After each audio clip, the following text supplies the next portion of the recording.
Well, here we are again. As they say, you can take the radio out of the boy, but you cannot take the boy out of the radio, or do I mean it the other way around? No, yeah, you can take the boy out of the radio, but can you take the radio out of the boy?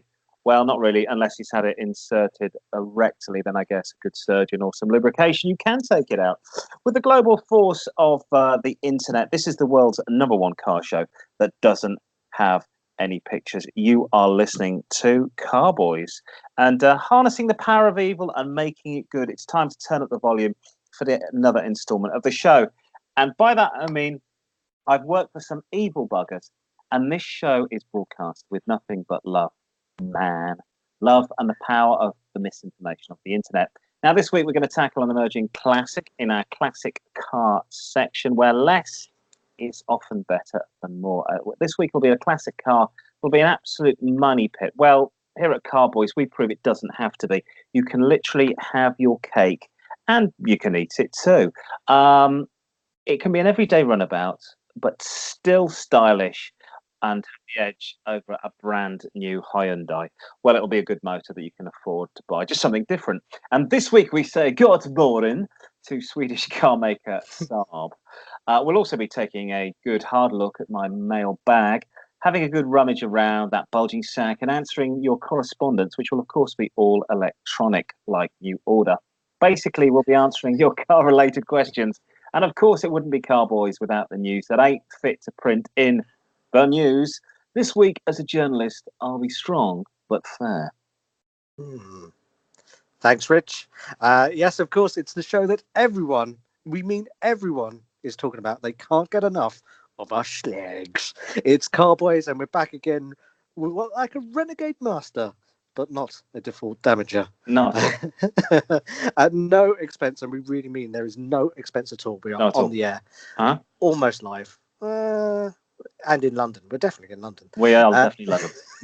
This week we'll have a brand new quiz where I will be playing the role of the question master. It's kind of a bit like Bob Holmes, but not quite as racist. Oh, you heard those rumours? Yeah, maybe. And as my co-host mentioned, we've got all the usual guff in the show, including Richard's bulging post bag, the quiz, answering the age-old question of this week: Peugeot cars. Who, and more importantly, why? I'm Simon Sutuan, and I love long walks, the music of Wagner, not Wagner, as in Robert Wagner, and Black Clever. And I'm Richard Green. Sorry, I was waiting for you to finish. And I'm Richard Green, so give it up smooth. Ain't no telling I'm down for a jack move. There's a murder rap to keep you dancing with a crime record like Charles Manson. That was NWA, and this is Car-Boyz. Now, we've got the news that ain't fit to print, and while I segue up my news intro music, Yes. we're going to be asked. Oh, of course, you're going to be asking me the questions in the Car-Boyz quiz this week, which, Yes, I am. as I gather, is all about cars that can do amazing mileage. Is that correct? Yes, absolutely right. I had a quick peek at it, and I thought, well, this should be fun. But what it got me thinking, because I was in the gym today, and I thought, how long do cars actually last? If you're lucky, you've got about 20 years. But could they make a car to last at least 50 years, like an old steam engine locomotive, say doing 20,000 miles a year? So it'd last 50 years, get 1 million miles out of it. Now, this got me thinking well, shouldn't this is what we'd be heading for? Forget electric cars. The most ecological vehicle on the planet, as we all know, although we all don't, is not the Tesla, it's the Land Rover Series 1. Because the Land Rover Series 1 was manufactured between 1948 and about 1953. And it's the same car. And if you use it sparingly, it's a very ecological car. So, and cars keep getting more and more developed, more and more electronic, more and more gadgets. There's the Bluetooth, the sat-nav, digital radio. But I've got that in my phone. Yeah. So surely all those extras can stay in my phone, and I can have this utilitarian creature. I'm thinking I might not even own this. I might rent part of this, and it's built like a brick outhouse. You could make it like a transformer. So it's bits like what, like a robot in disguise? Yes. But as you go on through the years, if you don't like it, you unbolt it and you just put a new bit on. Oh, is that what he did with the Transformers? Yes. Okay. That wasn't like a transsexual thing. I was getting a bit confused then. Optimus Prime wasn't confused about his sexuality. He wasn't. No, not at all. I always thought I was a truck. But do you see what I mean? I was just thinking old school engineering that you got with trains, and you can go into these restoration railways and around the world. I've travelled to India, and they'll say, "Oh, here comes a train that was built by the British in 1876, and it's still running now, going strong." So why couldn't you have a car that could do that and would take you to where you go? And I mean, I'm saying it would absolutely kill. I know it would kill the car industry. It's never going to happen. But maybe the car industry's die on its uppers anyway, and maybe we could have bit of fossil fuel. I don't even think it's that. I just think it's the cars have got pretty good, and just manufacturing is slowing right down. As we'll tell you in the news, because I believe we have some news about manufacturing. But yes, let's get the news music ready to go. I like the music. Hang on, here it comes. Oh, in your own time. Sorry, my phone has no expense has been spared. No, definitely no expense has been spared. I just love today's technology. Talk amongst yourselves. Here we go. Kick the audio wall. No, that'll do. That's enough. Car news. Right. Well, last week in the news, we reported that legendary Italian Argentinian car maker Di Tommaso was about to re-enter the world stage with a brand new model. It was virtually dormant as a brand since the early 2000s. Well, the Hong Kong-based company Ideal Venture have launched a new model called the P72, which is obviously better than the P60 and certainly a lot better than the P45. No one wants one of those. Everybody outside the UK is going, what are you talking about? Yes. So, yeah, basically the P60 is, I think, your tax. Is it a tax thing that you get at the end of the year? End of the year, you get your tax, and it's called a P60, and a P45 is what you get when you're fired. Now, the interior is inspired of this new De Tomaso by 1960s Le Mans races, but with a modern twist. It's got a carbon fiber body and an open linkage gear shift, a bit like the old Spiker, if you can remember that. Oh, yes. Yes, lots and lots of chrome. This coincides with the 60th anniversary of the brand, and the car was launched this week at Goodwood Festival of Speed. We'll stick a picture of this on the Facebook page. It looks like a Spiker. It looks very sexy. It does. The front kind of reminds me a little bit of Jaguar XJ220. Just a little bit, shades of that. Yes, there's a touch of it. It's not what I would call a traditional De Tomaso, which is a big throbbing American engine inside a very stylish. I still think of it as an American car. It looked like an American car. It kind of looks the car. If it was pink, the Pink Panther would drive it. Oh, that's quite harsh. I actually thought it looked like the bad boy on the corner that would beat the crap out of the Ferrari and even the Lamborghini. It just looked menacing. I only ever saw them in black. Yes, It looked like they had like gold wheels or something like that as well. I can't remember, but probably massive tyres and really tiny 15-inch wheels, which were massive at the time. So we're going to get this straight. Picture. Go on. I was going to say, let me get this straight. It's by a company called Ideal Venture. Yes. Are they not a home shopping channel or something like that? They probably will be soon. In Hong Kong, though, who knows what's happening in Hong Kong at the moment? The factory's probably on fire. If you are listening into Hong Kong, we obviously support all sides. But yeah, I like the way they keep putting the British flag up everywhere. I think that's hilarious. If you want to see a picture of that car, it's car-boys at Car-Boyz, all one word, Zs. That's our Facebook page. It does look like a spider. And I think also a Lotus. Yeah, I can see shades of Lotus in there. A touch of the Elise at the front. I believe you've got talking of car makers, Britain's only car maker. Yeah, Morgan, not good Morgan. Morgan has about has a new £80,000 Roadster, and it's called. I'd like to be at this meeting. It's called the Plus 6. Did this meeting last long?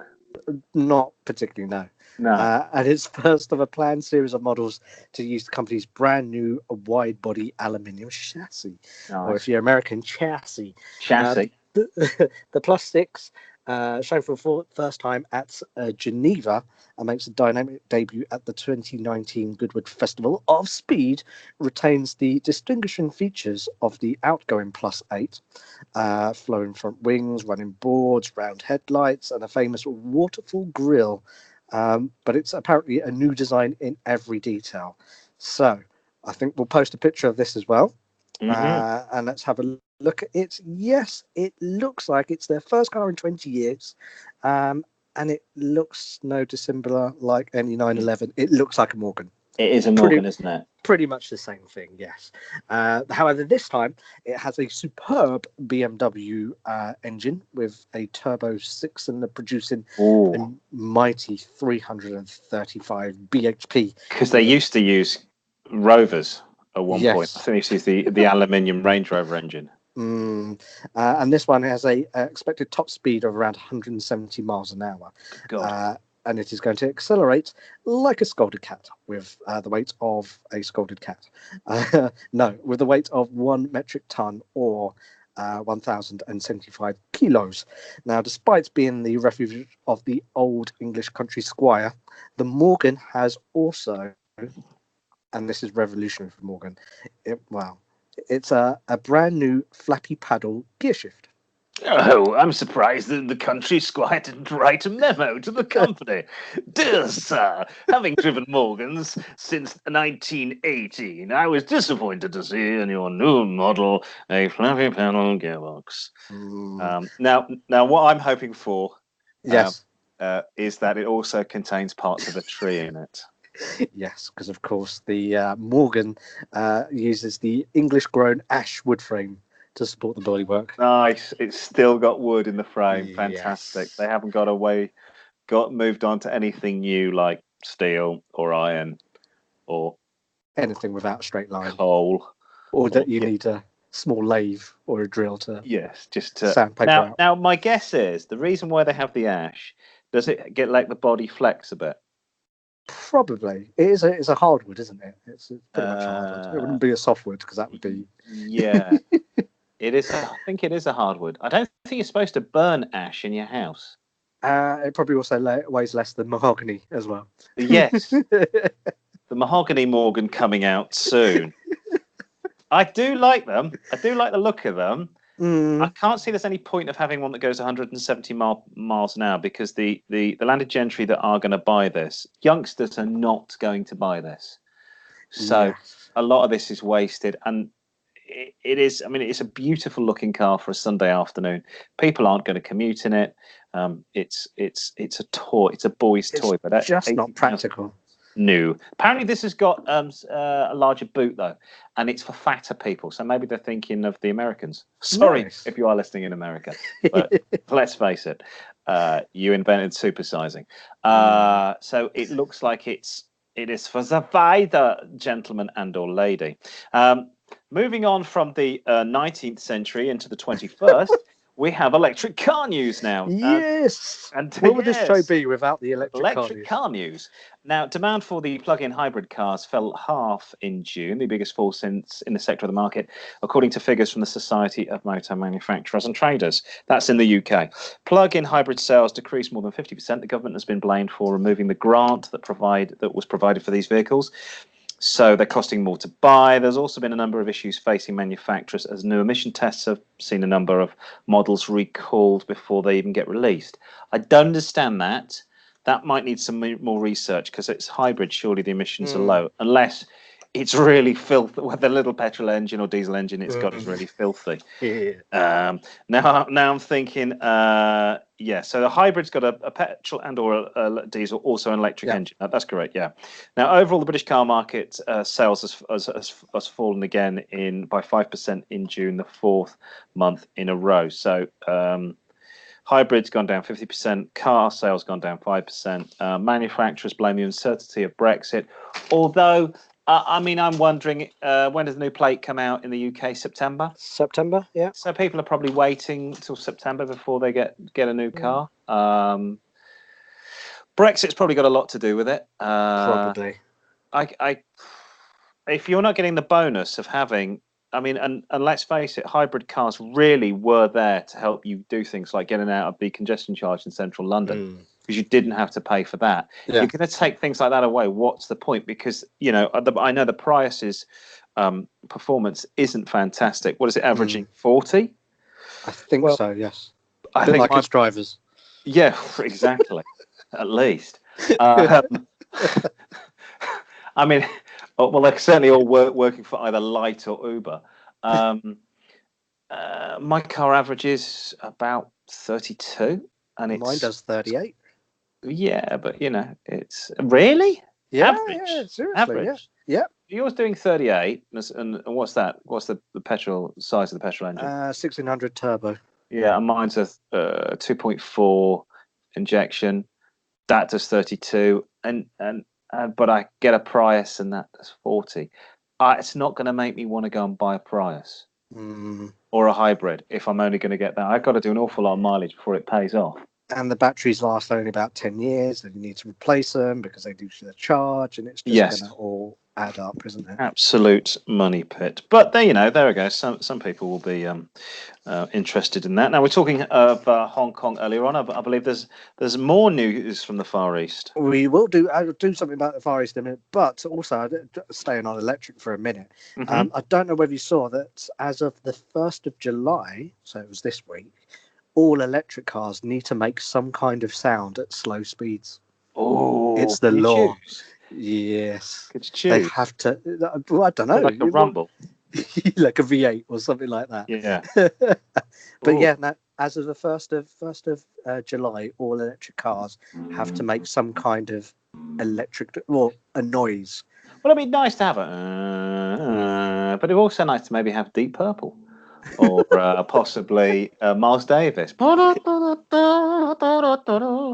know, a bit of AC/DC as you're driving along. Whatever, classical, Wagner. We mentioned AC/DC. I see what you did there. Electric AC/DC. You see, I wasn't even here all week. Yeah. That's why some Wednesdays enjoy the fish. Go on. Far East, perplexed as to why many of their cars were not racking up any mileage. Japanese rental. Oh, I hear music. I thought we'd have some Far East music, but there you go. Sorry, carry on. Japanese rental firms were taken aback to discover that many of their customers were using their hire cars as a quiet place to escape from the pressures of daily life. So instead of using a car that they booked to get from point A to point B, many of the customers would just want a private space for an hour or so. According to one Japanese newspaper, Oryx Auto Corp and Times 24 Co., two of Japan's largest rental firms. I'm assuming that they're the equivalent of like Hertz and Avis in this country. They realised that in the summer of 2018 that as many as 1 in 8 of their hire cars were not actually travelling anywhere after being reserved and paid for. The survey of the users showed that some of them were booking a car so that they could have a nap during their lunch break. Really? Away from disapproving scrutiny of their bosses. Why would you go to the expense? I think it's dogging in Tokyo. I think they just, I go and get myself a lovely car. Oh, I don't want to get fluids all over my nice Honda, so I will go and rent a Toyota from the garage. I lived out in the Far East. Everybody takes a kip at lunchtime. It's a common thing to do. Really? Yeah, everybody goes and watch. Usually in Vietnam, people tend to watch half an hour of Korean soap opera, and then they go and get half an hour kip, and literally at their desks. In Thailand, the same. People easily fall asleep at their desks, get a little sort of break, curl up underneath their desks. So I'm not surprised by that, but I assume it's a bit frowned upon in Japan because you've got to see to be constantly striving for the good of the company. I like the fact that the newspaper that reported this was like the beer Asahi. Yes. Whether that's the same, I assume it's the same corporation. They tend to do that over there. Yeah, it doesn't surprise me that this happens in Japan. I'd like to go to Japan and find out. Would you? Yeah. Let's find out. Wander around. Whether it's are you sleeping or just dogging, Mr. Konnichiwa. I just made it up. I know that. Miyagi, Asahi. There we go. So is that the end of the news? That is the end of the news. I think it's time now for the classic car of the week. It's time to get out the pickled herring, wear a knitted jumper and solve a murder, and watch shed loads of porn. Also say good morning to this week's classic car, which is the Saab 96. A lot of stereotypes thrown in there. Produced from 1960 to 1980, it's arguably the country's most successful ever car, and says everything you need to know about the Swedes. They're quirky. They're reliable, they love the cold weather, and they're strange but alluring to look at. The Saab was originally, Saab, I should say, was originally an aircraft manufacturer. They But were. after the Second World War, I think they even designed engines for the Luftwaffe. But we won't mention the war. After the Second World War, they turned their design pens to creating and building cars, albeit with a strong aeronautical feel. The roots of the Saab 96 lay in the Saab 92, firstly produced in 1949. And to look at, they bear a striking resemblance, but they had a good 11 years to get this car right. By 1960, they had, because I believe the original Saab 92, you had to permanently keep your foot on the gas, so because it was two-stroke, so that oil would go around the engine and seize up. Now, it's a strange-looking beast, very much a pre-war Art Deco design, like the Tatra. It's all swept wings, domed roof, elegant styling, akin to the original VW Beetle. It looks like the Beetle's grown-up sister, a feminine car. That's not to say the thing isn't as tough as old boots, because it is. It was built for the cold Swedish winters, and this thing proved to be an absolute legend at beating the cold, and it also took on the might of the World Rally Championships in Monte Carlo, which Eric Colson won in 1963. The original cars were front-wheel water-cooled and had a 3-speed, 2-stroke engine, providing only about 40 horsepower by the late 60s. But by the late 60s, they'd adopted the Ford Taunus V4, doubling the cc's to a mighty 1500, and this made the car slightly more palatable to live with, and as two-stroke engines can obviously be a bit of a pain. I'm imagining, Simon, that the Taunus was the same engine that went into the Cortina. It was, but it was also used in the Transit, in the original Bullnose Transit. There we go. So it's an engine with some pedigree. Now, 20 years worth of cars to choose from. Which do you go for? Well, purists would say you need to stick to the DKW two-stroke, which had a reputation for not only being bulletproof but being able to be fixed on the side of the road. But for the safety of the planet and your hearing, we would recommend a later model with either the Ford or latterly the Triumph engine. The early models do look achingly beautiful, though, and for a period, if you want a period car, they can be driven almost daily with very little work on. We'd go for a late 60s model. There's more plastic than Bakelite on the inside, but you'll appreciate the increased power and the reliability. Here's the big question, what to look out for? Well, the cars are tough on rust, but not imperviable. You'll need to check the bottom of the doors, both the front and the rear double skin wings for rust. Also check the boot for both rust and rear damage from shunts. The engines are strong, but can be replaced. That's going to cost, though, so we'd advise a good overhaul check for things like blown gaskets. Mayonnaise into the cooling system cap is a usual sign. Also, the usual oil leaks. Stay away from cars that produce blue smoke, unless, of course, it's a two-stroke engine, which is entirely normal. Yes. And the even bigger question, how much are you supposed to pay? Well, a few years ago, you could pick up a late 70s model for less than £1,000. Those days are sadly gone. I remember seeing one in Muswell Hill in 2001 for 900 quid. Wow. Those days are gone. A drivable 1979 car with high mileage and a bit of rust is going to cost you 3.5 to 4. Splurge up to 8, you'll get a minter of a car with super low mileage and a full service history. 10 grand plus will buy you a car of similar provenance, but will allow you to purchase one of the earlier two-stroke models that both look and sound weirdly wonderful. So the Saab 95, like the Beetle and the Citroen DS, had a love child, and what a beautiful baby it is. I have been obsessed over the 93 for many, many years. Yeah.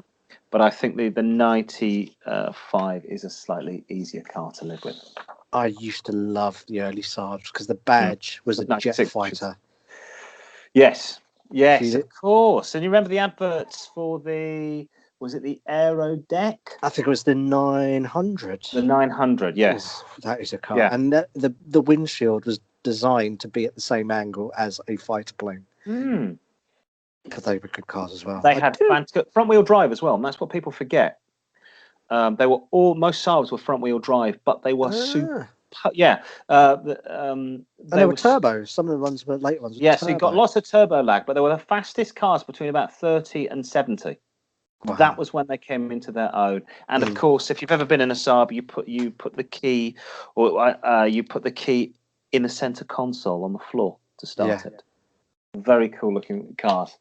They weren't the ones that you also had to put in reverse as well to start them up. You may have done.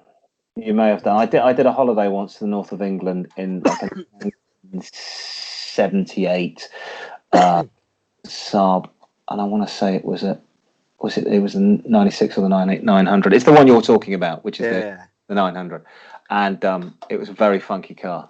It made a terrible screeching sound. It needed a lot of work. We were students and we were buying cars for less than £1,000, which is never a good thing. But yeah, there you go. That's what I'd advise you to take a look at if you fancy a classic car. Fantastic. Do like the Saabs. Okay, shall we move on? Yes, let's. Is it time to look at your bulging sack? It's time to look at my bulging sack. It's here. I present it to you and the world. And again, of course, it is bulging as usual. It is bulging with mail. As usual. First off, Dennis in Lancashire. Hello, Dennis. Emails in. Hello, Dennis. I need a new van. I drive a Transit at the moment, a Ford Transit, but it's on its last legs. I quite like the look of a Fiat Ducato. The only person that does. But I'm worried about Fiat reliability. Well, the Ducato's got one of two engines. If it's a diesel, it's either a Peugeot, which is pretty bulletproof, or an Iveco. He doesn't really say what he wants this car for. No, it's difficult to say. I mean, unless I don't know who drives around. Maybe Carpenter has a Transit, Builder Transit. I mean, if it's me, a reliable car, you wanted something, I'd go out and buy a Hilux, but you're never going to get the kit in the back. That's the problem. If you are a working tradesman, you need to have the load space in the back. Isn't it? And maybe he's doing it for something like motocross, and he wants to get a couple of motorbikes in there or something like that. Run across. I don't know. Dennis, you need to let us know. Yeah, let us know. I've personally driven an Iveco, and I've driven a Transit. Great. And how are they? Very boring. It's a van. It's quite nice to ride up speed. I mean, the possibility is you've got a bit of cash, go for a Mercedes Sprinter. Because they are lethal on the. If you've got no allegedly, because I've obviously never driven over 70 miles an hour in my life, but they are absolutely lethal on a dual carriageway. Nice big Mercedes engine, the Sprinter, if it's empty. That's a fast way to get. I wonder if you could ever put like an AMG engine in that. You could put it in the back. It'd be fine. Yes, over the axle. Yeah, it'd be absolutely fine. Put another one in there. Yeah, really. And didn't VW release a van a couple of years ago, which was like a GTI? That was a very sexy looking car, maybe about 8-9 years ago. I think they did some like one-offs. So I know with the Transit, they put a Ford Formula One engine in it in the back and raced the Transit. Oh, really? Yeah.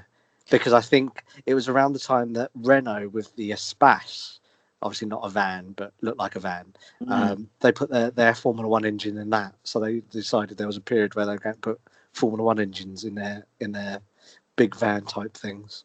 Yeah, so that's the way to get to work. And of course, the VW, there's a classic with the VW vans and the campers of sticking a Porsche wheels. Yeah. Well, let us know if Dennis.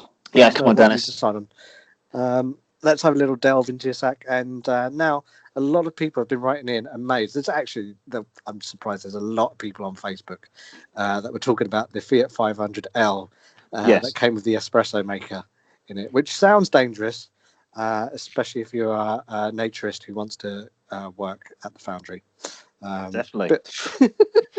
Watch out for that molten metal. Yes. Check out our Facebook page, car- or car dash, either of whatever you want. Car-Boyz with a Z at Car-Boyz. We've got all of that that's on there. We have examples of weird and wonderful car-related products that have no place at all being on the car. on the page. So have a look at that. But Che, is that right? Che from Looks like Bogota? Che, yeah. Hola. From Bogota, Colombia, writes that his father. If he's from Bogota, do we need Latino music, do you think? Yes. How about that? Especially for you, Che. He writes that his father has a microwave in his old Volvo back in the 1980s. Now, I can't remember whether it was a jerry-rigged by his dad or actual Volvo accessory. So, a microwave. Well, Shay, we can't find any reference to that in the Volvo website. So I don't think it's official. But you do write that your dad used to heat up street food. Oh, I do like Colombian and Mexican and South American street food that he bought while he was traveling around as a sales manager. He wanted to be safe to eat. That's why he did it. But I hope he parked up beforehand when he then used the microwave. So, Colombia got us thinking. Could it have been for like a cartel torture device? Like I think so.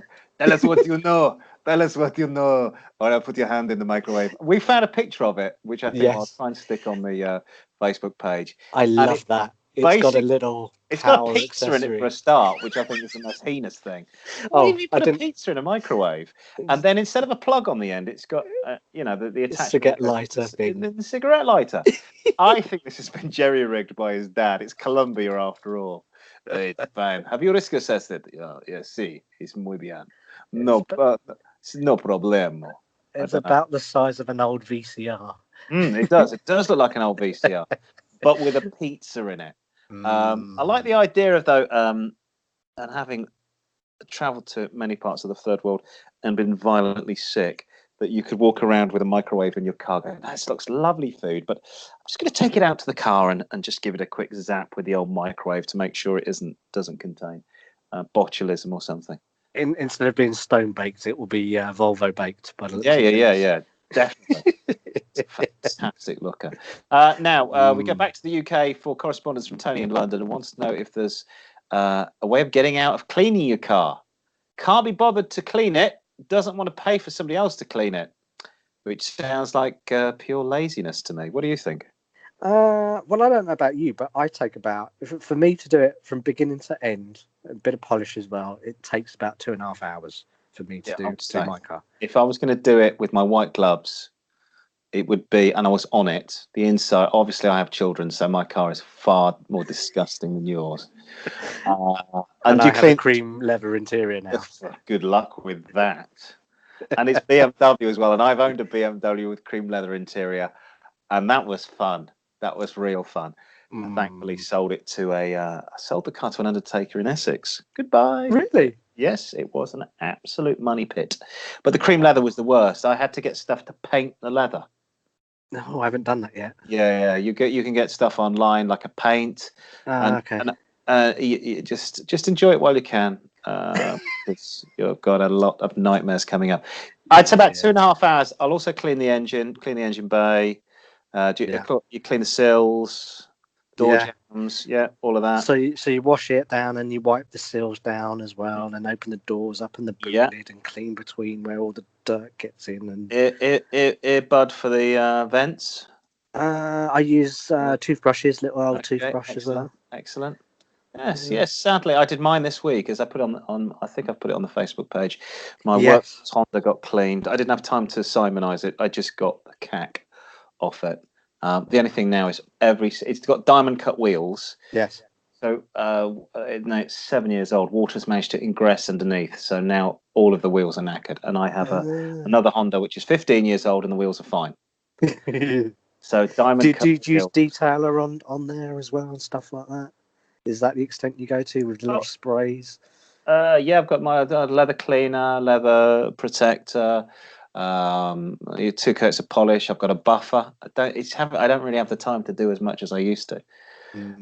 Clean under the wheel arches, clean under the bottom of the car. You've always got to make time to buff. Always. Like a bit of buffing. I do. Yeah. If it was a lease car, and Tony doesn't say, if it was a lease car, I wouldn't give a toss, and I'd take it down to the Eastern European guy at the end of the road and get him to do it. But it isn't. I actually own the car, so I don't want the dirt just moved around. I wonder if scratches on the paintwork and all that. Yeah, with a sponge that contains, everything from everybody else's car. Legally, you have to have your number plate exposed in the UK, so you can't permanently let it get really bad. And obviously, if your windscreen's dirty, the police will come and moan at you. So you've got to keep your windscreens clean. But if it was in, now I believe it's Saudi Arabia, it's illegal to have a dirty car. You can be arrested. I suppose there's lots of dust and stuff like that in Saudi Arabia. Yeah, but I think they just give you a doing if you go around with a dirty car, because most people have got servants out there. So I hate having a dirty front windscreen on my car, but I also hate having a dirty rear windscreen on my car. And so much so, once I was, I think I was driving through Hanger Lane, and you get those people that come up to traffic lights and say, "Can we clean your windscreen?" Oh yes. Sort of stuff. I paid someone 10p to do my rear windscreen. Oh, you get. Why not? It's like, well, everyone's doing their front. My front's okay. I've got this button that you press, and little water comes out, and the wipers washes it off. So I'm sure most cars have that. So that's for the front windscreen, but for the rear windscreen, it was just like I needed that cleaned. Well, and you had to be done. Yeah. You're providing work for the local community, so exactly. That's a little bit of a service. What car was it? Was it a Fiesta? It was a Fiesta, yes. At the time, yeah. Did they not have rear wipers? It did, but I think being a Ford, obviously the wash wipe thing didn't work. Yeah. Fix, and as we all know around the world, the acronym for Ford is fix off and repair daily. Yes. Right, I believe you've got have another rustle in the bag. Yes. We'll pretend like it's not. There you go. What about this one here? Here you go. Okay, let's have a read. Okay, to prove that we're not being sexist, a female listener has emailed in. Fantastic. Hello, welcome. She's got 3 kids, aged between 3 and 10. Is she ginger? She doesn't put it. No. That's she's got, unless she's had an extra kid between now and then. I'm not sure. That busy. Between 3 and 10, she says she needs a people carrier or a similar size vehicle, but also likes a fast car. Before kids, she had a Honda Civic. Are you sure it's not the missus? No, it's Tracy Chapman. Is her name Tracy? She said she likes a fast car. Yeah. Before she had kids, she had a Honda Civic Type R. Ooh, don't know which one's that one, Type R. And a Subaru Impreza WRX. What should she buy next? So, Rich, what do we think? Okay, so the Type R front wheel drive. Now, it depends what she wants. If she wants to go Japanese, but she needs space. So the Type R is a very fast car. It was maybe a 2.4 in that. But it had, it was never managed very well. The front wheel drive with all the power going through there. So you got lots of oversteer and stuff. And she likes the WRX from Subaru. 4-wheel drive. That one. That's 4-wheel drive. That would be the faster car. I was sort of thinking, didn't Vauxhall do a people carrier like the VXR range that had? They did it was the Astra, wasn't it? They did an Astra. No, I'm sure they did a people carrier, which had not 4-wheel drive, front wheel drive, but apparently it was very manageable. But it had this massive, GM engine in it. I'm really sure that sounds about right. Yeah. That looks quite moody. I mean, and it's also back in that's from maybe about 10 years ago when Vauxhall was still owned by GM and they weren't sticking Peugeot and Citroen engines in it, which they are now. Never buy Vauxhall, folks. Unless Vauxhall obviously want to sponsor the show, then they're great cars. And also, you mentioned Faster Car there. That, of course, was the follow-up single to Fast Car by Tracy Chapman. Oh, right, of course. She said, what are you releasing next week? I'm going to release a single called Faster Car. It's like my previous one, but faster. And hopefully we could get through this song. I always thought she was something like Joan Armour Trading's daughter or something. And I never know what happened. Is she still alive, Tracy Chapman? I think she is. I do think she is. But only really a one-hit wonder, wasn't she? I can't think of there was an album talking about a revolution. Yeah, there you go. Yes, it And- was. Yes. And she's 55. Fast Car, 1988. I remember it from, it played a lot. It was a lot of introspective people listened to it when I was in sixth form. Not me. I wasn't one of those. I kicked to the curb. But yeah, she's out there still singing, and we're still not listening. Okay. I We can't. we We're are not. radio We're DJs. not helping Tracy. Sorry. Was her name Tracy? I forget. No, she doesn't. She don't think she says what her name is. No. It's Okay. just a female listener. Okay. Female listener. So we're thinking people carrier. I'm What's just your trying to thoughts? think. VW or Mercedes must do a Vito. Is it Vito? Yes. That's Which quite big, though. That's but quite it's got a big. bit of power. Do you want to send her down the Nissan Kumquat route? The cash guy. Cash That guy. reminds me. Did you? I don't know if I posted this on the group. Did you see the Puma's back? The Ford Puma. Oh God, yes. But this time as a sports utility vehicle type thing. Yes. Yes.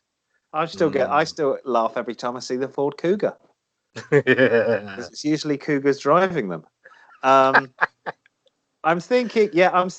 I want to advise her because she's got 3 kids. She needs a reliable car. But she wants something fast. There's got to be something from VW as well. There must be something from VW. They're usually known for having Touareg. Or they do a smaller version of that. It depends how much money she's got. I like the idea of a fast Vauxhall. I think she's going to enjoy that, and it's not going to be too expensive. And it's from back in the day when they still made Vauxhalls. Because as much as I despise Vauxhalls, they were very, very reliable cars. Yeah, you couldn't kill an Astra as much as you wanted to. Oh, like the Astromax vans, they just went on forever. Fastest vehicle in the world, they were. You didn't normally see them on the motorway at 110 miles an hour. Right up there with the Mercedes Sprinter. Right, that's let me give them if you want to contact Car-Boyz, it's car-boys@outlook.com. Email us car-boys@outlook.com. Boys with a Z. We will answer your questions probably very badly, but at least it'll be a little bit of fun radio and entertaining. Yes, entertainment. Right. I believe it's the quiz. It's quiz time. So the regular listeners to the show.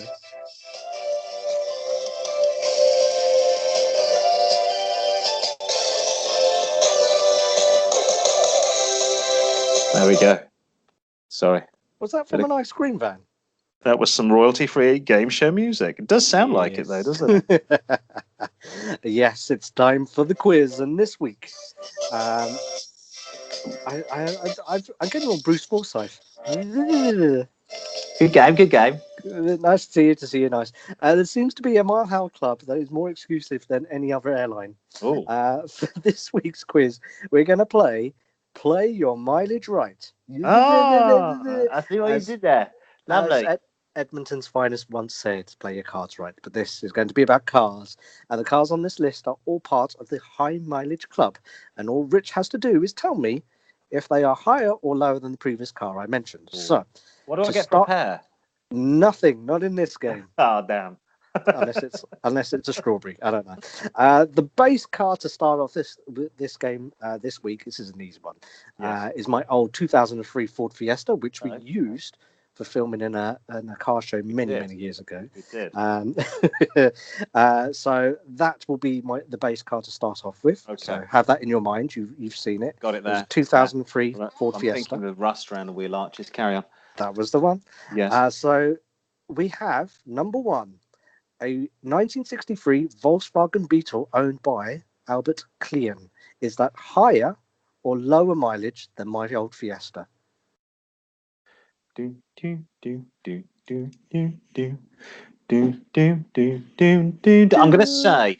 to say it's going to be higher.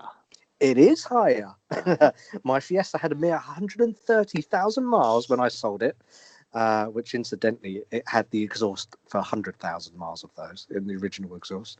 But Albert Klein's Beetle had 1,610,000 miles on the clock and went through 3 transmissions and 150 tyres in that time. So that's a bit like that episode of Only Fools and Horses, where Trigger, the road sweeper, says he got an award for being a fantastic road sweeper, and he tells the guys It's a down. broom, isn't it? I've had this broom. 20 years I've been doing this job. I said, have you? Yeah. Or 20 years? Yeah. 10 new handles, 3 new heads. So, 1 point to Rich there. Thank you. So that was the Volkswagen Beetle with 1,610,000 miles Okay. on the clock. We now go to the 2006 Ford F-250. So the American listeners will know that's a little pickup truck owned by Phil Marcella. Is that higher or lower than the Volkswagen Beetle? So the Beetle was 1.3... 1.6 and a bit million. What is the Ford F-250? 2006. Okay, so we've had 13 years. 100,000 miles a year. That would take it to 130. Do you know, physically, I don't think it's possible. I'm going to say lower. It is lower. Bing! It only had 1.2 million miles on the clock, and he used it daily as his work vehicle. Wow. So yes, another. Yeah, I won't tell you that now. I'll tell you at the end of the game because you'll know that. Okay. So from the 2006 Ford F-250, yes, at 1.2 million miles, we've got the 1983 Lincoln Town Car, which is the ones that the police used in America, owned by Chet Bellal. It looks like Carlisle, but not quite Carlisle. Okay. It's Bellal. Is that higher or lower than the Ford F-250? So the Lincoln Town Car, so it's a Ford from 1983. Yeah. So on the what they call it, the Panther platform, but the Town Car was like the square one. Yep. So it's the sort of, it looks like mafia boss body would be in the boot, in the trunk. Is that higher or lower? Yeah, I'm going to go higher. Higher. Oh, you're doing really well at this. Bing! It is higher. The Lincoln Town Car had 1.6 million miles on it. These are genuine mileage from his hometown in Kansas, USA. And he claims never to have had any major work on it, and is ranked number 6 on our list of cars. I will say this. One point, those things had like a 5-litre engine in them, but they only produced about 140 bhp. Lazy V8s. Lazy, and you couldn't get them above about 75. And the 0 to 60 was about in 17 seconds. So it's like like having, I don't know, Rocky and using him to walk your dog for half a mile every day. Well, of course he's going to be able to do it for 50 years because he's Rocky and he's amazing and he's a boxer and he's gone rounds with Apollo Creed, but really all you want him to do is just walk the very small dog to the park. Which would be quite funny. Yeah. Oh, come on, little dog. Adrian. So yeah, that was the 1983 Lincoln Town Car. 1.6 million miles. We now go to, now it's getting more difficult, the 1979 Volvo 245 GL Estate, which was owned by a company called S.E. Mackinnon. Is that higher or lower than the Lincoln Town Car? 1978? 1979. Okay, so it's estate, so this is going to be a real workhorse.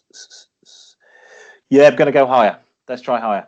Oh, it is literally by a real smidgen. It is 1.63 million miles. Oh, yes. So well done. The Finnish company that owned it said they didn't do anything to it other than what they say, quote unquote, proper care. Whatever that means. So that's the Volvo 245. That's the Volvo 245 GL Estates, 1979. We are now going to go to the 1991 Chevrolet Silverado, which was owned by Frank Orsnick, I think his name is Orsnick. Is that higher or lower than the Volvo 240? This is like a big 4x4 truck thing. Yes. Yeah. Okay. Actually, one of 2 on our list. Okay. And what year? 1991. I'm going to go lower. It is lower. Full mark so far. At 1.29 million. Frank bought it second hand And when he bought it secondhand, it had 41,000 miles on the clock, and he used it as a steak and seafood delivery driver vehicle. Wow. Wow. 1.29 million. Right, Jeez. so let's try and get this a bit harder for you. Okay, So we go from okay. the 91's Chevrolet Silverado to the I'm ready. 1966 Mercedes-Benz 250 SE. Ooh. Was that higher or lower mileage than the Chevrolet Silverado? Oh, it's got to be higher. Got to be higher. It's lower, No. Oh. but only just lower. Okay. 1.2 million miles on the clock. It was owned by a family who bought it from the original owner, who would do this? The original owner did 844,000 miles on the clock originally. He was probably an ex-Nazi running away from the Simon Wiesenthal Institute, who were chasing him. They're going all over Germany. It is not the first thing you think of. Go, yeah, I'll buy that. It's got 844,000 miles. Yeah, that's fine. Yeah, who's going to? Yeah, but they built. My father had a W123 in the mid-70s, and it was a tank. And he would drive it from when he was in the army from Germany all the way to Northern Ireland and back.